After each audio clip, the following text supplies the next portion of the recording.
নিজের ডেস্কের সামনে রাখা একটি চেয়ারে বসে দোলন। শরীরটা সত্যিই ভালো নেই, তবু সে জানে মঞ্জুরি তার বেঁচে থাকার রসদ। এখানে এলেই বিগত দিনগুলোর চিন্তা, খারাপ লাগা, সম্পর্কের দৌড়াচল, সাংসারিক ওঠাপড়া ভুলে থাকে দোলন। প্রতিনিয়ত নতুন নতুন স্বপ্ন গড়ে দোলন। বাইরের পৃথিবীতে তুহিনের সংসারে দোলন নিতান্তই ছাপোষা, সাধারণ, মূল্যহীন, কিন্তু মঞ্জুরির প্রতিটা সদস্য মাথায় করে রাখে দোলনকে। এখানে গুরুত্ব পায় তার শিল্পী সত্তা, ব্যক্তি সত্তা। ও ঘর থেকে ভেসে আসছে রজতের গলা। কি অপূর্ব গায়ে ছেলেটা, এক মনে শুনছিল দোলন। শ্রীময়ী আসে একটা ফাইল হাতে। গুড মর্নিং দোলন দি। Good morning Shri. কাকু কেমন আছেন? অপারেশন কবে? Next week. ও আচ্ছা, এ নাও, নতুন 12 জন অ্যাডমিশন নিয়েছে, তাদের ডকুমেন্টস। হুম হুম সব রবীন্দ্রসঙ্গীত, তোমার ডিপার্টমেন্ট। মৃদু হেসে অন্য ঘরে চলে যায় শ্রীময়ী। দোলন ডকুমেন্টস গুলো দেখে নিয়ে সেলফে তুলে রাখে। ভাবতে ভালো লাগে দোলনের, বছর 5 আগে মাত্র 10 জন নিয়ে মঞ্জুরি শুরু করেছিল দোলন।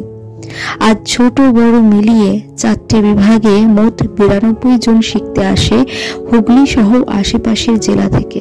রজত আসার পর মঞ্জুরির প্রচার ও প্রসারের পথ বেশি করে জেনেছে দোলন। এই নতুন 12 জন বর্ধমান, নদিয়া, উত্তর 24 পরগনা থেকে এসেছে আজ প্রথম। এই নতুন 12 জন বর্ধমান, নদিয়া, উত্তর 24 পরগনা থেকে এসেছে আজ প্রথম। মঞ্জুরিতে একেবারে নতুনদের আলাদাভাবে ক্লাস করানো হয়। পরে বয়স এবং পারদর্শিতার বিচারে আলাদা গ্রুপে ভাগ করে দেওয়া হয়।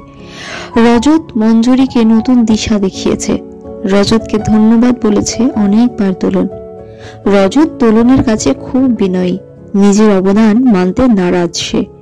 তবু দোলন জানে মঞ্জুরি এত দ্রুত এগোতো না যদি না রজত এত পরিশ্রম করত প্রতিষ্ঠানটির প্রচার এবং প্রসারের জন্য।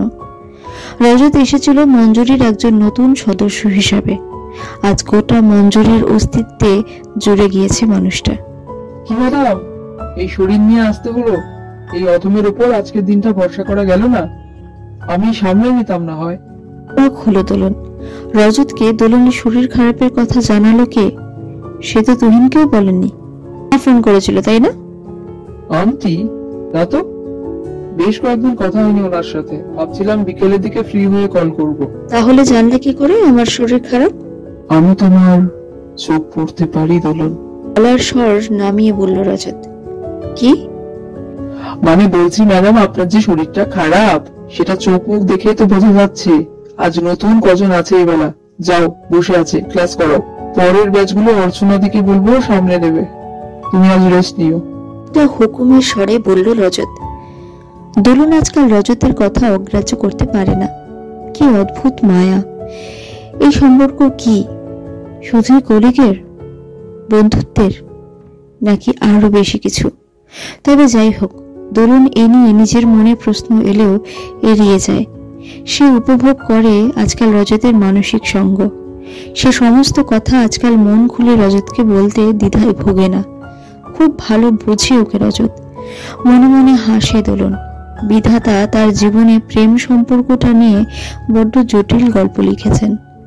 জীবনে প্রথম যাকে প্রাণ উজাড় করে ভালোবেসেছিল, সে তাকে আকাশে তুলে আছড়ে ফেলেছিল বাস্তবের শক্ত মাটিতে। ভাঙাচোরা মন নিয়ে যার কাঁধে ভর করে পথ চলতে চেয়েছিল, আজকে মনে হচ্ছে তাদের গন্তব্য এক নয়। যে প্রেমিকের স্বপ্ন দেখেছিল, যে রাজপুত্র ঘোড়ায় চড়ে ভোর স্বপ্নে আসত, তার প্রতিচ্ছবি রজতের মধ্যে দেখতে পায় দোলন। তবে সমস্ত পথ বন্ধ। যদি চাবির ঠিকানা পায়, তবু সপাটে বন্ধ রাখবে দোলন। এই তার পণ।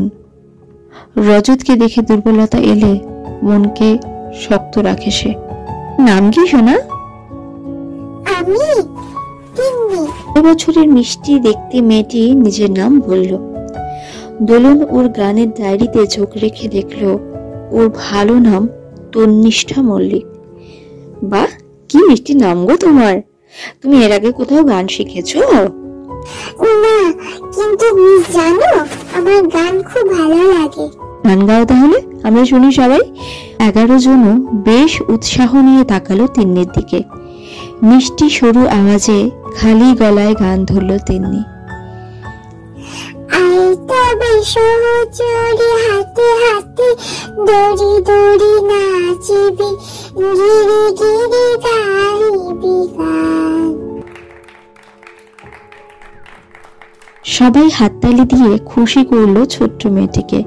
দোলন লক্ষ্য করলো এই নতুন গজনের মধ্যে তিন্নি সব থেকে ছোট, সব থেকে বড় যে তার বয়স 15।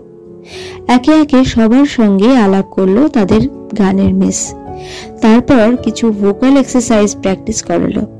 প্রত্যেকের গলা এবং এ যাবৎ পারদর্শিতা বিচার করে পুরনো কোন গ্রুপে কাকে কোথায় রাখবে তা ঠিক করে লিস্ট বানিয়ে সময় জানিয়ে দেয় প্রত্যেককে। আগামী পর্বগুলির জন্য চোখ রাখুন আমাদের চ্যানেলে। লাইক অ্যান্ড সাবস্ক্রাইব করতে ভুলবেন না। দ্য সোলুইস্ট যে গল্প বলে।